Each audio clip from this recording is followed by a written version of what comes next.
Well, dang. You know it's going to be a good week of regional indie MMA highlights when Caposa says he had a hard time narrowing down the list of wins from this weekend. So let's dive right into it and catch you all up to speed. And if you want more content just like this every week, please go give Caposa a follow on Twitter at Grabaka_Hitman. What's going on, everyone? It's the casual Lawton Vierkant, and this is Caposa's Corner. Kicking us off this week, we are going to One Pride MMA's Fight Night 46 in Jakarta, Indonesia. This welterweight title bout sees Wendry Patalima, who has a 5-0 record, taking on current champion Theodorus Ginting, who has a 6-0 record. I really wish fighters wouldn't get too cocky and tease their opponent mid-fight only to lose. Oh, whoops, got ahead of myself.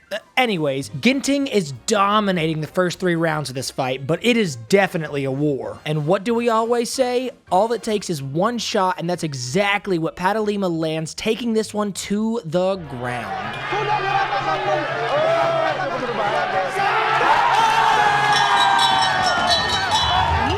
Yep. One huge combination followed by a tight rear naked choke, and this one is over. Patalima improves his record to 6-0 and is your new One Pride MMA welterweight champion. Next up, we are going to Open Fighting Championship 5 in Russia for an outdoor event. Here, we have a featherweight matchup between Ilya Sakanikov, who only has a 1-0 record, going against Ruslan Betsanayev, who has a 2-4 record. We're nearing the end of round 1, and here it is. Good spinning kick, and he hurt him to the liver, Vyacheslav Kiselov stops the fight.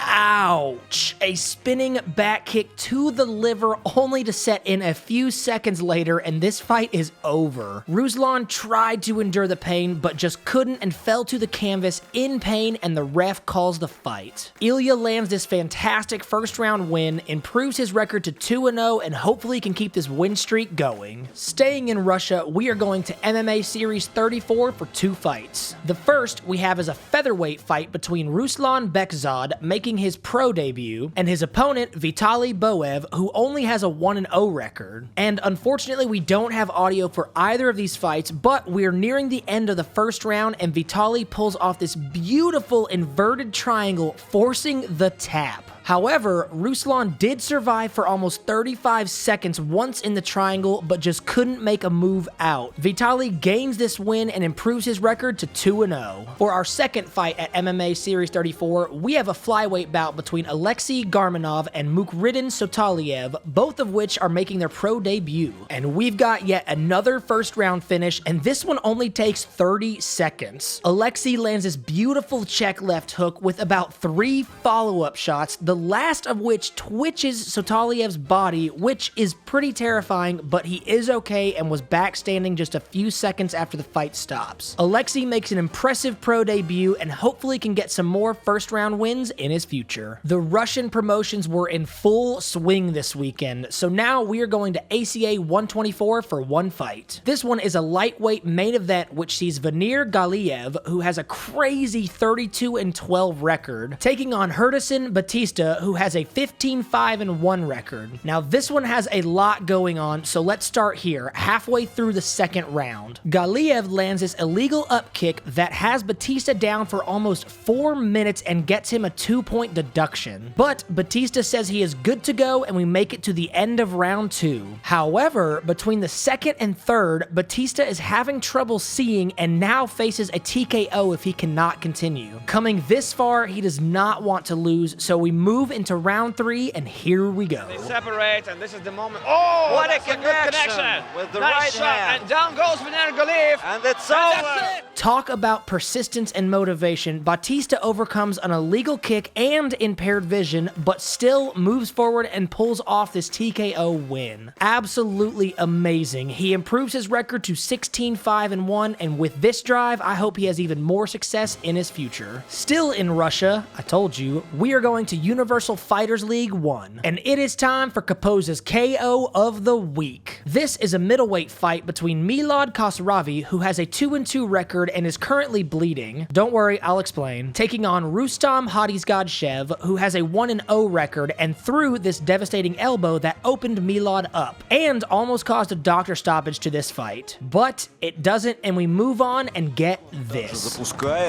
Отвечает тем же Рустам. Друзья, это нокаут! Это нокаут! High kick to the dome, followed by 2 more rights, and this fight is over. Again, someone overcoming a nasty hit and taking that motivation and pulling off a clutch win. Milad improves his record to 3-2 and gains this beautiful knockout added to his resume. Okay, we've got one more fight in Russia, and this one is at FFC Selection 7 in Moscow. Here, we have a bantamweight fight between Nazimjan Samiev, sitting at a 1-0 record, facing off against Eso Sakib-Kadamov, who has an 0-2 record. This is a quick one, so here we go. Now, I know what you're thinking. Why did you just stop the clip when Eso gets knocked out? And it's simple. I wanted to make what happens next a little more dramatic.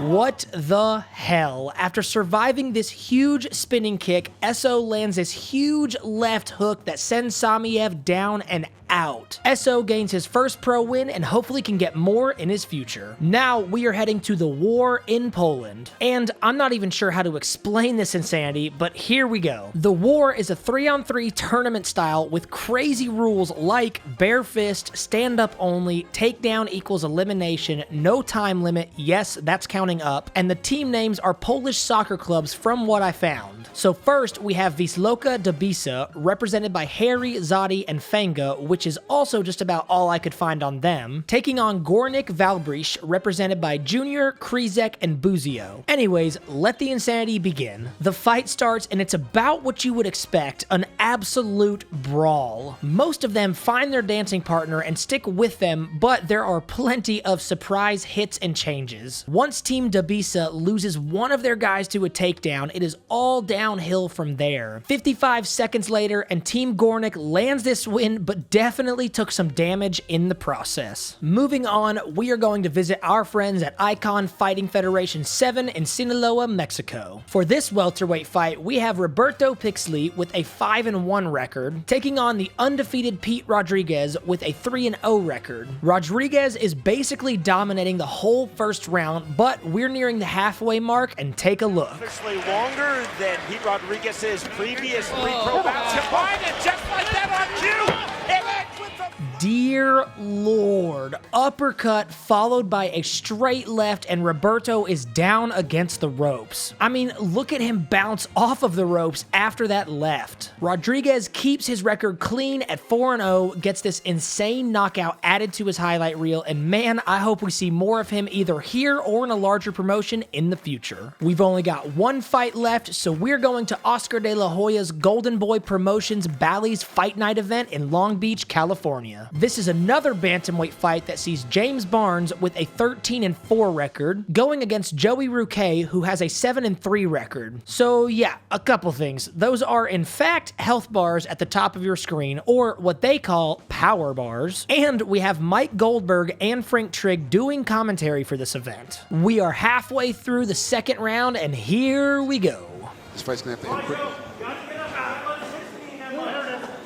and it's all over! Yeah. Pretty interesting, right? James actually secures the body triangle, and while most might not know or think that that's a bad place to be in, it definitely is when your lower back and head start getting cranked on. Joey has no choice but to tap in this situation, and Barnes gets the win and improves his record to 14-4. Another great week of fights, and a huge thank you as always to Caposa, who you've got to be following on Twitter at Grabaka_Hitman for more highlights just like these, as well as fight schedules every week. You can also support him on his Patreon at patreon.com/Caposa. And we also want to give a huge shout out to all of these great promotions for hosting these events year round, and to the fighters, winners, and losers, and we will see you all on the next video. Peace!